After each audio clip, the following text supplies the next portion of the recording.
ఒకవైపు అధికారం కోల్పోయి నిరాశలో ఉంటే మరోవైపు స్వపక్షంలోనే విపక్షం అన్నట్లుగా ఉంది పార్టీ పరిస్థితి. మాజీ ఎమ్మెల్యే, మాజీ ఎంపీ మధ్య పచ్చగడ్డి వేస్తే భగ్గుమన్న పరిస్థితి ఉంది. మధ్యలో సిట్టింగ్ ఎమ్మెల్సీ పెత్తనం ఏంటనే కోపం ఆ ఇద్దరిలో ఉంది. ఈ ముగ్గురి గొడవతో స్థానిక సంస్థల ఎన్నికల్లో కారు టైర్లకు పంచర్ పడేలా ఉందన్న టాక్ నడుస్తోంది. అధికారంలో లేకపోయినా ఎందుకు వారి మధ్య గొడవ? ఇంతకీ ఎవరా నేతలు?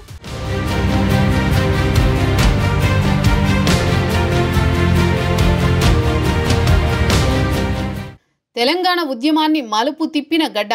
అక్కడి రాళ్లకు సైతం ఉద్యమ చరిత్ర ఉంది. ఒక్క మాటలో చెప్పాలంటే ఆ రాళ్లే బీఆర్ఎస్ పార్టీకి పునాది రాళ్లు అనడంలో అతిశయోక్తి లేదు. ఉద్యమ సమయంలో అధికారంలో ఉన్న 10 ఏళ్లలో బీఆర్ఎస్ని అక్కున చేర్చుకుంది మానుకోట. కానీ అధికారం కోల్పోయాక అసహనంతోనూ ఆధిపత్యం కోసమో బీఆర్ఎస్ పార్టీ నేతలు ఒకరిపై ఒకరు దూషణలకు దిగుతున్నారు. పార్టీ పదవులు దక్కలేదని ఒకరు, పార్టీ పదవి ఉంది నేను చెప్పినట్టే వినాలని మరొకరు, అధికారిక పదవి ఉందంటూ మరొక నేత చలామణి అవుతుండటంతో మానుకోట బీఆర్ఎస్లో వర్గపోరు పీక్ స్టేజ్కి వెళ్ళింది. మహబూబాబాద్ జిల్లాలో బీఆర్ఎస్ పార్టీలో వర్గపోరుకు కారణమేంటి? ఎందుకు ఆ నేతల మధ్య సఖ్యత కుదరడం లేదు? బహిరంగ సవాళ్లు విసురుకునేదాకా ఎందుకొస్తోంది? ఇప్పటికీ పార్టీ అధిష్టానానికి కూడా అర్థం కాని పరిస్థితి. ఆ ముగ్గురు బీఆర్ఎస్ పార్టీలో పదవులు అనుభవించిన వారు, ప్రస్తుతం పార్టీ బాధ్యతల్లో ఉన్నవాళ్లే, ఇంకా పదవుల్లో కొనసాగుతున్నవారే. కానీ మైకు దొరికితే ఒకరిపై ఒకరు కార్యకర్తల ముందే పార్టీ మీటింగుల్లోనే సవాళ్లు ప్రతి సవాళ్లు విసురుకుంటున్న పరిస్థితి ఉంది.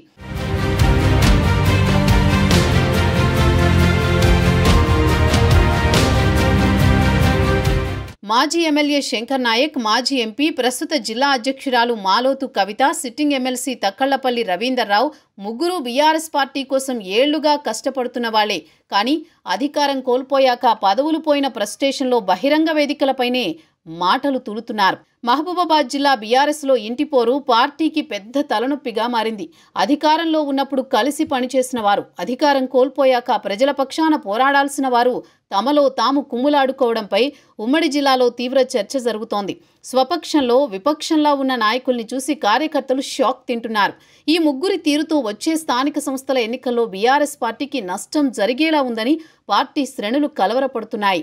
గత వారం బీఆర్ఎస్ పార్టీ విస్తృత స్థాయి సమావేశంలో మాజీ మంత్రి సత్యవతి రాథోడ్ వేదికపై ఉండగానే మాజీ ఎమ్మెల్యే శంకర్ నాయక్ సొంత పార్టీలోని కొంతమంది కుట్రదారులు ఉన్నారని, వాళ్లు తనపై కుట్రలు ఆపి ప్రజాక్షేత్రంలో పనిచేస్తే పార్టీకి ఉపయోగపడుతుందని సంచలన వ్యాఖ్యలు చేశారు.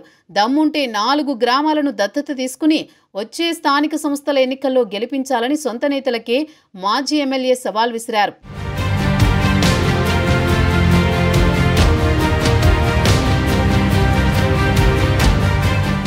శంకర్ నాయక్ ఆ వ్యాఖ్యలు చేసింది ఎవరి గురించో కార్యకర్తలందరికీ తెలుసు. బీఆర్ఎస్ జిల్లా అధ్యక్షురాలిగా ఉన్న మాజీ ఎంపీ మాలోతు కవిత, ఎమ్మెల్సీ తక్కళ్లపల్లి రవీందర్రావును ఉద్దేశించి పరోక్షంగా ఈ మాటలన్నారు శంకర్ నాయక్. బీఆర్ఎస్ పార్టీలోనే తల్లిపాలు తాగి రొమ్ముగుద్దినోళ్లున్నారు. కేసీఆర్ శవయాత్ర చేస్తే స్పందించే బాధ్యత జిల్లా అధ్యక్షులకు, ఎమ్మెల్సీకి లేదా అని ప్రశ్నించారు.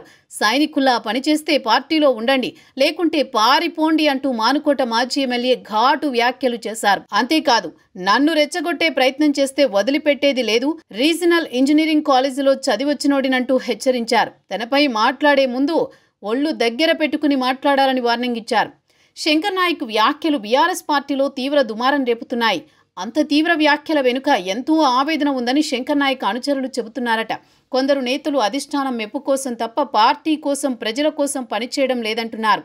అగ్రనాయకత్వానికి లేనిపోని అబద్ధాలు చెప్పి పార్టీకి తీవ్ర నష్టం కలిగిస్తున్నారని, దీంతో క్షేత్రస్థాయిలో కార్యకర్తలు తీవ్ర ఇబ్బందులు పడుతున్నారనేది మాజీ ఎమ్మెల్యే వర్గీయుల వాదన.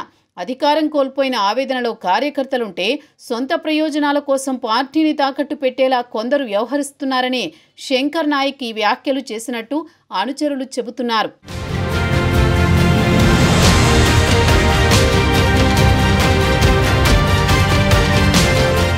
ఎమ్మెల్యేగా ఓడిపోయిన ఫ్రస్ట్రేషన్లో శంకర్ నాయక్ ఇలా మాట్లాడుతున్నారని, అధిష్టానం దగ్గర ఆయనకంత సినిమా లేదని మాలోతు కవిత తన అనుచరులతో చెబుతున్నారు.